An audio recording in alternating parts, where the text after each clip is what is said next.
시청자 여러분 안녕하십니까? 고영신의 시사정담 시작하겠습니다. 시청자 여러분, 검찰 직책 개편안을 놓고 추미애 법무부와 윤석열 대검이 정면 충돌하는 양상입니다. 법무부는 검찰 개혁을 명분으로 일선 검사들의 집단적 반발에도 불구하고 직책 개편안을 군사작전하듯이 밀어붙일 태세입니다. 윤영걸 전 매경닷컴 대표님과 이 문제 진단해 보겠습니다. 안녕하세요. 네, 윤 대표님. 네. 지금 직제 개편안의 핵심은 어떤 것들입니까? 검찰총장 바보 만들기죠. 그렇죠. 그래서 대검에 있는 그 차장검사급 4명, 그러니까 검찰총장의 눈과 귀 역할을 하는 뭐 수사정책 기획관이라든가 그렇죠. 과학수사기획관 뭐 이런 것들을 없애버리고 또 대검 인권부 이것도 폐지하고 특히 특수공안외사 강력부 같은 직접 수사부서 또 하는 것들은 싹 폐지를 해버리고 그것을 다 형사공판부 이렇게 만들어버리겠다는 거 아닙니까? 그러니까 검찰 전체의 어떤 조직 자체를 완전 뒤집어 버리겠다는 거 아니에요. 그러니까 바보 만들기는 거죠. 그러니까 윤석열 검찰총장이 힘 하나도 없고 그냥 구내식당에서 식사만 하시는데 그 숟가락까지 뺏는 거죠. 아무것도 못하게. 그러니까 권력형 뭐 선거 공안부서 줄이기 이것도 있고 그 총장의 눈과 귀 역할하는 대검찰청 특수공안 담당 차장검사급 4개 직위를 없애버렸어요. 예? 모든 거를 없애버리고 또 대검 인권부는 지난번에 만든 지 얼마 안 됐거든요. 근데 그게 역할이 뭐였냐면은 한명숙 재수사하는 그 근거를 마련하는 거였어요. 근데 마련을 안 한 모양이죠. 완전히 역풍이 불었잖아요. 말도 안 된다 소리가 자꾸 나왔잖아요. 검찰이 봐도 그렇고 오히려 이게 꺼리가 안 된다 이거는. 그 증인해야 될 사람이 다 반대로 얘기했잖아요. 그러니까 그 한명숙 용어로 만들었던 대검 인권수사부로 다시 폐지해버린 거예요. 그러니까 이거는 윤석열 얘들 장난하는 겁니까? 완전히 그냥 블랙 코미디죠. 지금 이번 정권이 블랙 코미디가 많은데 제일 큰 게 부동산이고 두 번째는 검찰 죽이기가 아닌가 생각이 돼요. 아니 그리고 어떤 입법안이든 그것을 개정하려면은 입법 예고기관이라는 게 있지 않습니까? 그러니까 다양한 의견들, 국민들 의견도 수렴하고 또 조직 내 의견도 수렴하는 그런 기관을 두기 위해서 40일을 둔 거 아니에요. 과거에도 다 입법 예고를 했는데 왜 검찰청 직제 개정안, 개편안 이런 것들은 상당히 중요한 거예요. 형사사법체계 자체가 지금 변화하는 거예요. 75년 동안 쌓여왔던 그런 경험과 경륜이 축적된 그 조직을 완전히 바꾸는 거 아닙니까? 그럼 의견 수렴을 먼저 해야죠. 그렇죠. 법무부는 뭐 핑계를 두 가지를 대죠. 하나는 국민생활과 무관하다. 그래서 생활과 무관해요. 이게 국민생활과 무관합니까? 그러니까요. 그러면은 정권과는 무관합니까? 오히려 정권 수사를 막기 위해서 이렇게 했으니까 국민생활과 무관하다는 건 맞긴 맞겠네요. 근데 말이 안 되는 게 이렇게 벌어진 거죠. 그래서 있을 수가 없는 게 오히려 행안부에서 그렇게 하자고 그랬다. 그 행안부가 누구 눈치 봐서 그랬겠어요? 법무부 뒤에 누가 있겠어요? 그 뻔한 거죠. 뻔한 거잖아요. 법무부 뒤에 청와대에 있으니까 눈치 본 거죠. 이거 검찰개혁 밀어붙여. 이거 아닙니까? 그렇죠. 그러니까 부동산 관련 법도 똑같아요. 그냥 마구잡이로 했잖아요. 그 후폭풍이요. 축조 심의 하나도 안 하고 그냥 일사천리로 해버렸잖아요. 이거 똑같아요. 그러니까 13일 날 직제 개편안 나온 거를 그 대검 자체 거부했잖아요. 그러니까 14일 날 다시 하면서 18일 날까지 의견을 달라. 지금 14일 날이 금요일이거든요. 토, 일, 월 오늘까지 쉬는 날이에요. 그러니까 내일 달라는 거예요. 화요일까지. 그럼 어디서 누구한테 수렴을 하나요? 그냥 가겠다는 거죠. 그러니까 저런 꽁수가 있을 수 없다는 생각이 듭니다. 그렇게 군사작전 하듯이 뚝딱으로 해치울 일은 아니지 않습니까? 그렇죠. 수사 방식이 바뀌면은 국민 누구나 영향권이 들어가기 때문에 그럼요. 국민들의 의견을 듣는 게 당연한데도 입법이 급하다면서 절차를 건너뛰는 거죠. 뭐가 입법이 급할 일 있어요? 그렇죠. 누가 그거 청와대가 급한 거죠. 아니 부동산 급한 3법도 그렇잖아요. 입법 급하다면서 의견 하나도 안 들어서 지금 엉망이 돼버렸잖아요. 그것처럼 거기에 이것도 입법이 급하다면서 국민 의견을 무시한다 이런 생각이 듭니다. 네.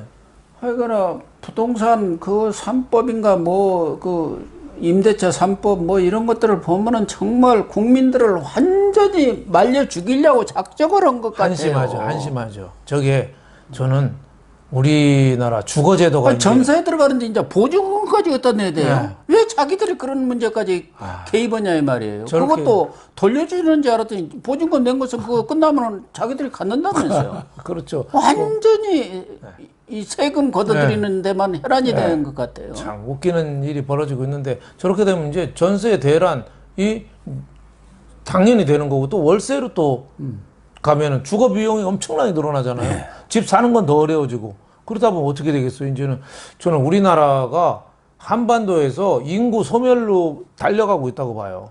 그러니까 젊은 사람들이 결혼할 수가 없어요. 젊은 사람들이 여태까지는 애 키우기가 힘들었는데 애 키우기보다는 더 급한 게 주거잖아요. 네. 주거가 불안한데 애 키우기 전에 결혼도 아예 안 한다고 저는 봐요. 그래서 이 임대차 3법이 우리나라 한반도에 한국인을 소멸을 앞당기는 저는 악법 중에 악법이다. 저는 이렇게 생각합니다. 어쨌든 이 직제 개편에 대해서도 일선 검사들이 대규모로 반발하고 나섰지 않습니까? 지금 말이 안 보면은 8월 말이나 9월 초에 인사가 있잖아요. 지난번에 검사장급 인사했었고 부장 차장들 또 중간 간부급 인사가 있으면은 되게 또 입 딱 다물고 눈치를 보는데 그렇죠. 지금은 다 드러내놓고 지금 막 반발을 하고 있어요. 그래서 그 김태훈인가 법무부 검찰과장이 공개적으로 2%에다 사과를 했지 않습니까? 이게 충분하게 수렴을 의견 수렴을 못했다. 그래서 이번에 뭐 지적하신 문제점은 개편에 넣지 않겠다고 했는데 그대로 수정하려고 나온 게 똑같이 나왔더라면서요. 진짜 엉터리 같고 또 추미애는 싹 휴가 갔어요. 왜 휴가 갔죠? 뭐 애매할 때 휴가 가잖아요. 지금 할 말이 없잖아요. 여러 가지로. 너무 엉터리 같으니까 13일부터 17일까지 오늘까지 휴가예요. 싹 빠진 거죠. 유리할 때는 나타나고. 아니 검찰 내에서도 난리 법석이 나고 법무부와 이 검찰 간에 이런 중요한 법안 논의가 진행되고 있는데 뭐 휴가 가는 건 좋아요. 그러나 갈만할 때 가야지. 더군다나 코로나 사태에다가 또 그동안 이 휴가 기간에 폭우가 쏟아져갖고 국민들은 아주 어려운 공경에 처해 있는데 장관은 가서 휴가 가갖고 날라라 하고 있어요. 이게 말이 되는 소리입니까? 참 한가하죠. 한가한 사람입니다. 그러니까 지금 추미애 탄핵을 하고 청와대 게시판에 올라온 게 지금 오늘로 한 24만 명이 됐더라고요. 그러면 청와대에서 뭐 답변을 해야 하는 거예요? 20만 명이 넘으면 답변하게 돼야 있잖아요. 탄핵을 하고. 하여튼 과천에도 추미애가 헬스클럽 다니는가 봐요. 동네 추미애 다닌다고 그 헬스클럽 안 가겠다고 그러더라고요. 재수 없다고. 뭐 3대 재수 없는 사람이 있잖아요. 추미애 또 뭐 김진애 뭐 해가지고 뭐 국민 밉상으로 떠오른 사람이 몇 분 있으시죠. 근데 문제는 뭐 윤석열 죽이기도 좋고 검찰 무력화도 좋지만 이런 사법 어떻게 보면 형사 사법 제도를 이렇게 근간을 흔드는 문제는 정말 신중하게 해야 하거든요. 이건 한번 고쳐버리면은 다시 그것을 손질하고 원위치 시킨다는 것은 어렵다고 봐야 하는 거 아닙니까? 그러면 또 점검해보고 또 문제점이 없는지. 부동산 입법도 마찬가지 아닙니까? 소위도 거치고 토론도 했으면 거기에 파생할 수 있는 여러 문제점들이 다 걸러졌을 거예요. 그렇죠. 그래서 합리적으로 법안이 개정됐더라면 지금과 같은 이런 후유증을 겪지 않고 그 후유증이라는 게 자기들이 당하는 건 아니잖아요. 다음 정권에 당하는 거죠. 아니 그리고 또 국민들이 당하는 국민들이 거죠. 당하는 거죠. 무슨 문재인이가 당하겠습니까? 누가 당해요? 그러니까 김현미가 당합니까? 누가 당해요? 저렇게 마구 서두르는 이유는 문재인 정권 보유에 있는 거죠. 있는 동안에 하여튼 끝까지 칼을 쥐고 있겠다. 그리고 정권 끝나도 나 못 건들게 하겠다. 그래서 공수처도 저렇게 서들고 검찰을 저렇게 힘 빼는 역할을 저렇게 하는 거 아니냐. 그래서 한 사람의 이 권력 보유를 해서 전 국민이 지금 희생당하고 있다. 이렇게 저 보여집니다. 근데 뭐 조선일보 강찬석 칼럼을 보니까 공수처 10개를 만들어도 민심이 떠난 정권, 그건 그 이유는 절대 장담할 수 없다는 것이 우리 역사가 보여주는 현실이다.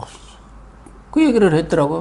마찬가지야. 공수처장 칼에 맞아 죽을 수도 있죠. 예. 공수처장 칼에. 왜? 공수처장도 민심을 보는데요. 아, 그럼요. 지금 이 정권에서 가장 칭찬을 많이 들었던 두 분이 바로 윤석열 검찰총장하고 최재형 감사원장 아닙니까? 그렇죠. 그런데 이 두 분이 가장 반기를 들고 나선 것 아닙니까? 네, 그렇습니다. 양식 있는 사람들은 다 반기를 들게 되어 있는 거예요. 대통령이 또 정부가 제대로 일을 하면은 누가 지지를 안 하겠습니까? 왜 공연히 발목을 잡고 등을 떠밀고 막 그러겠어요. 나라 잘 되면 좋죠. 대통령 잘 되면 나라가 잘 되는 것이고, 나라 잘 되면 국민이 편안한 거 아닙니까? 그런데 잘못 가니까 지금 원로들까지 들고 일어나는 거 아니겠습니까? 네, 맞습니다. 얼마 전에 그 정호원 전 국무총리의 국민에 대한 대국민 호소문 보면 정말 구구절절하지 않습니까? 나라를 걱정하는 마음이 우러나 있죠. 전당대회 지금 진행 중이잖아요. 뭐 관심도 없고 흥미도 없는 것 같은데 만만한 게 요새는 윤석열이라고 이원욱 이 사람도 무슨 최고위원에 나온 모양이죠. 말 같지 않은 말을 했죠. 윤석열 총장이 돼서 개가 주인을 무는 꼴이다. 뭐 이렇게 얘기했더라고요. 누가 주인이고 누가 개죠? 그러니까 지금 윤석열을 개로 보는 건데 주인은 지금 문재인 아닙니까? 어떤 의원이 말 잘했대. 아, 개가 주인을 무는 것은 주인이 도둑으로 보이든가 도둑놈이든가 아니면 자기를 하도 구박하니까 무는 것이지 왜 물겠느냐 개가. 개도 얼마나 눈치가 빠릅니까? 개들은 절대 그건 잘 지키죠. 자기 주인을 물지 않죠. 주인을 왜 물겠어요? 치매에 걸려도 개는 주인 안 묻니다. 근데 이렇게 한다는 거는 주인이 도둑놈이니까 그렇습니다. 주인이 도둑놈이니까. 그리고 이런 최고위원 출마했다는 친구들이 이런 말, 검찰총장을 개하고 비교하면은 이 말한 최고위원 후보는 저는 개보다도 못하다고 봐요. 거기 나와 있는 신동근, 뭐 김종민까지는 좋아요. 그건 뭐 원래 저쪽 친문계인데 노웅래 의원 같은 사람은 사선 의원에 나름대로 무슨 비문이다. 그렇죠. 또 자기 아버지가 국회 부의장까지 하신 노승환 전 의원 아닙니까? 그렇습니다. 또 하긴 여기도 MBC 출신이네. 요새 MBC가 무슨 방송입니까? 그래서 그런가.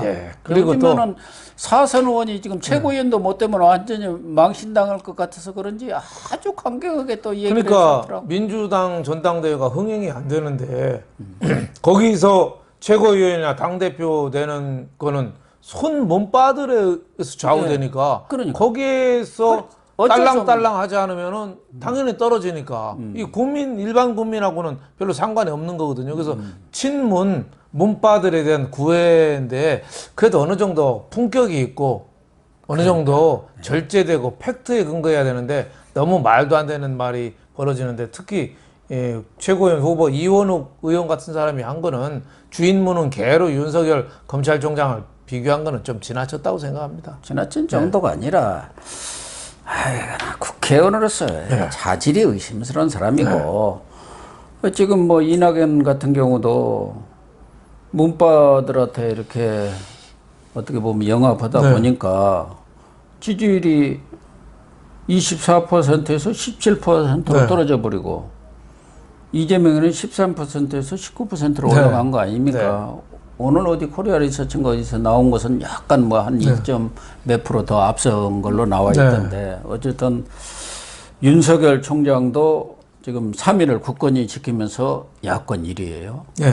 결국 이런 직제 개편안이다 이런 것들을 보면은 지금 문재인 정권이 윤석열을 야권 대통령 후보로 만들기 위해서 그냥 가진 애를 쓰는 것 같고 잘못하면 윤석열 대통령 만들 것 같아요. 추미애가 윤석열 검찰총장 선대 본부장이라는 얘기까지 있잖아요. 오히려 저 후원회장은 문재인이고 그런 식으로 저렇게 자꾸 힘 빼고 구박하고 수사를 못하게 막는 게 오히려 윤석열 검찰총장의 정치적인 지지도를 좀 높여주는 그런 역할을 좀 하고 있죠. 예. 근데 이것도 뭔가 정상적인 건 아니죠. 예, 그럼 윤석열 검찰총장이 현재 검찰총장이 그렇죠. 야권 네. 후보로 이렇게 네. 분류가 되고 거기 1위를 계속 네. 하고 있다는 것도 말이 안 되는 되고 또 지금 야권도 반성해야 할 문제죠. 잘 생각해 보면 왜 윤석열 검찰총장이 정치에 대해서 의향을 한 번도 밝힌 적이 없고 오히려 나는 검사다. 나는 사람에 충성하지 않는다. 이런 얘기만 하는데 왜 대권주자 3위로 압도적으로 3위가 되겠어요? 그거는 저는 지금 문재인 정권이 워낙 나쁜 놈들이 많아서 빨리 대통령 돼가지고 저놈들 좀 빨리 집어 넣어주세요. 이런 국민들의 열망이 좀 반영된 거 아닌가. 저는 이런 생각이 좀 듭니다. 나는 또 어쩐 때는 의심이 기자 출신이어서 그런지 이게 문재인이라든가 여권의 전략이 아닌가. 윤석열을 띄워놓고 네. 윤석열이 나는 검찰총장으로서 내 모든 임무를 완수하지 정치는 안 한다. 네. 하면은 이게 자칫하던 코앞에 닥쳐갖고 닥쳤던 문꼴이 될 가능성도 있지 않느냐. 그렇죠. 그렇게 되면 저쪽에서는 그냥 또 그냥 주워 먹는 거예요. 지난번에 코로나로 주워 먹듯이. 그렇죠. 그래서 그럴 야권이 지금 정신을 차려야 한다. 윤석열도 있지만 또 그에 상응하는 이런 만만한 후보들을 해갖고 그냥 이 대권 후보들이 우글우글을 해야 하거든요. 그렇죠. 지난 4.15 총선에서 미래통합당이 참패란 여러 이유가 있습니다. 뭐 황교안 대표가 잘못한 것도 있고 여러 가지가 많은데 그중 하나가 뚜렷한 대권 주자가 없어요. 좀 없었다는 것도 원인이 있거든요. 그래서 과거에 반기문 유엔 사무총장이 있을 때 반기문 신드롬까지 있다가 우르르 무너졌잖아요. 출마 안 한다고 하니까. 그러고 끝나버린 거예요. 끝나니까 대선이 끝나버린 거라니까. 보선 보수들이 안오미에 빠졌어요. 완전히 끝나버렸죠. 윤석열에 대해서 윤석열 대망론이 많은데 그게 자칫 아직은 윤석열에 대해서 속마음을 한 번도 밝힌 적이 없거든요. 그렇죠. 예. 근데 나 안 해. 그러는 순간 또 와르르 무너질 가능성이 있어서. 또 한다고 해도 예. 거기에 반기문 전 유엔 사무총장도 실패한 게 바로 그거 아닙니까?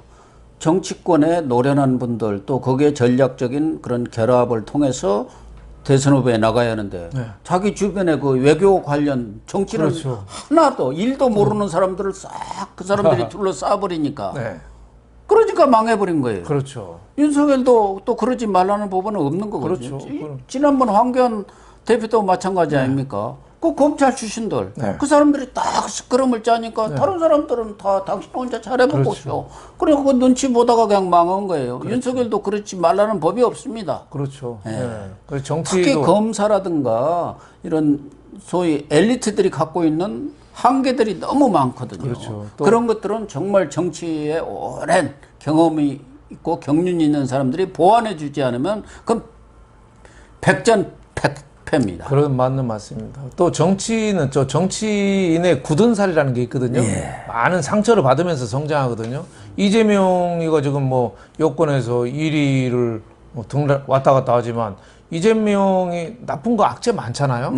형수한테 뭐 친형 뭐 강제 입원부터 뭐 연예인하고의 스캔들 문제 아주 그냥 시정 잡배보다도 못한 그런 행동들이 많이 나와 있는데 정치적인 굳은 살 때문에 오히려 그 넘어가는 측면이 있거든요. 근데 윤석열 검찰총장은 만약에 정치적으로 왔을 때 조그만한 데미지에도 쉽게 무너집니다. 상처를 크게 받아서 무너질 가능성도 있어서 특히 관료 출신들이 그러한 상처를 견디지를 못합니다. 특히 엘리트 의식이 강한 사람들은 거기에 대해서 대선이라든가 이런 상황 속에서는 뭐 감히 상상할 수도 없는 인신 공격을 막 퍼부어대고 막 그러지 않습니까? 그때 반기문 뭐 지하철 타는데 뭐가 어쩌다는 뭐 태주자니 태주자니 그러니까 내가 이런 꼴을 당하면서 그리고 결국 손 놓은 거예요. 포기한 거죠. 과거 뭐 고건 전 총리도 마찬가지고 그러니까 윤석열 총장 믿었다가 그렇죠. 큰 꼴을 닥칠 가능성이 많아요. 그래서 나는 이 사람들 아주 꾀돌이들 운동권들 그런 걸 잘하니까 윤석열 계속 띄워줬다가 팍사 가랑치게 하려는 전략 아닌가 하는 의심도 들 때가 그럴 있더라고요. 가능성도 상당히 있어 보입니다. 그래서 보수 야당이 그런 대안까지도 그런 경우의 수까지도 감안해서 여러 가지 시나리오를 짜야 된다. 플랜 A, 플랜 B, 플랜 C 이렇게 쭉 짜야 된다 이렇게 생각합니다. 네, 시청자 여러분, 윤석열 총장의 대권 문제는 아주 먼 후의 문제이고요. 지금 당장 급한 것은 검찰 직제 개편안, 이렇게 해서 검찰을 완전히 무력화시키는 것은 결코 검찰을 위해서가 아니라 우리 국민들의 인권과 안전과 생명을 위해서도 바람직한 일은 아닌가 하는 생각이 들고요. 추미애 장관, 추미애 지금 휴가 가서 그렇게 한가하게 놀 때입니까? 당장 돌아와서 이 검사들의 의견 충분히 수렴해서 신중하게 이 개편안 문제를 다뤄주기 바랍니다. 시청해 주셔서 감사합니다.